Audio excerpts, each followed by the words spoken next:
I think the one key factor that has to be there for someone to have a BMX background is because what's a BMX bike? It's a 20-inch bike, right?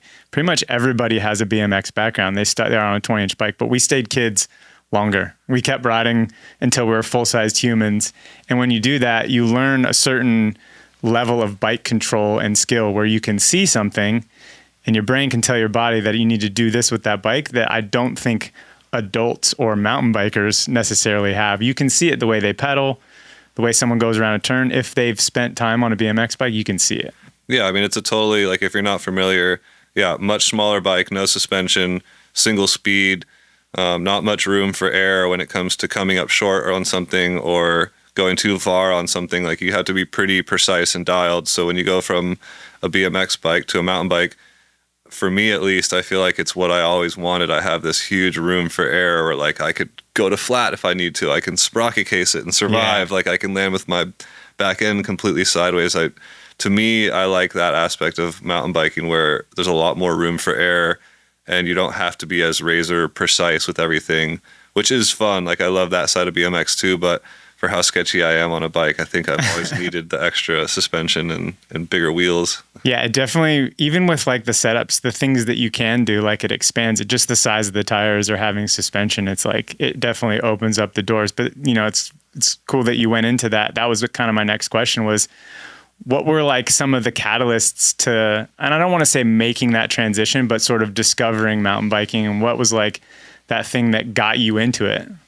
I mean, for me, like I said, I never was around mountain biking as a kid. We had one dirt jump spot called Lime Ridge where I used to see mountain bikers. Lime Ridge. And like, but to me, like they look like they were like riding motorcycles down the hill. Like, I didn't know anything about it.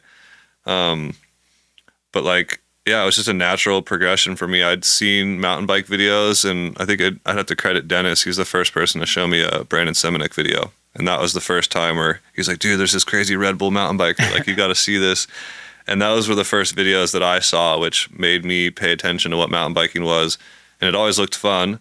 And I knew that I would like that. I grew up riding dirt bikes, and I liked building trails and riding dirt jumps. So it seemed awesome. But like, just the price point for me, like I couldn't justify. I was like a young, up and coming BMX rider and filmer, like just stoked if I could pay the bills at the end of the month, and buying a $3,000 to $5,000 mountain bike just wasn't in the cards for me. Yeah, and that's when they were $3,000 to $5,000. Yeah, exactly. And like, yeah, I had enough friends to where even getting an industry discount wasn't like a justifiable purchase for me. But like, I was a fan. I was watching the videos. I can credit Brandon for, you know, bringing my eye to it.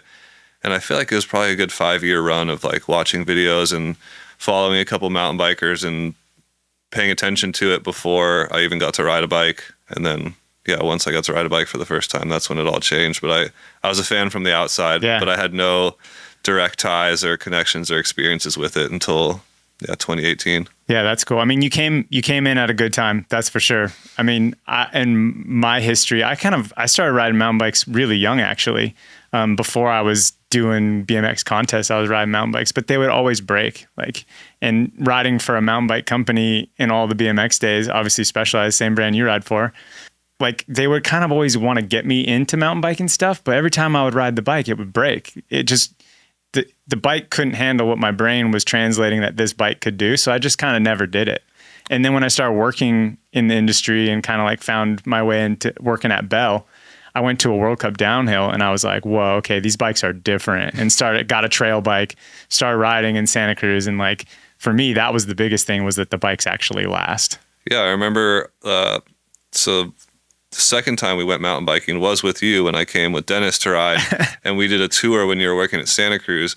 And I remember asking you, like, why didn't we ever ride mountain bikes before? Like, this is so fun. And you're like, because that's what the bikes looked like when we were like, you know, riding. And yeah, like I'm grateful that I got into it at the time that I did, because I think one of my first, like, or no, my second proper bike build was like full SRAM, wireless, reverb, axis. Like, yeah, you're new, dude. I was you're like fresh. right in there, and it's funny because like all my mountain bike friends were making fun of me when that first came out, because it was so new and maybe not cool yet or normal in mountain biking. But to me, I was like, this is amazing. I get rid of all these cables. My bike almost looks like a BMX bike. Like, I was stoked. But yeah, I got in right at a good time where the bikes are insane. And yeah, I probably wouldn't have lasted. I was hard enough on BMX bikes when they could take abuse, let alone a mountain bike that still had like front derailleurs and Yeah, all these I was things. gonna say that like your mountain bike experience is front derailleurless. It's such a clean thing to have. Like, Yeah, 2 cables is pretty much all I've ever known.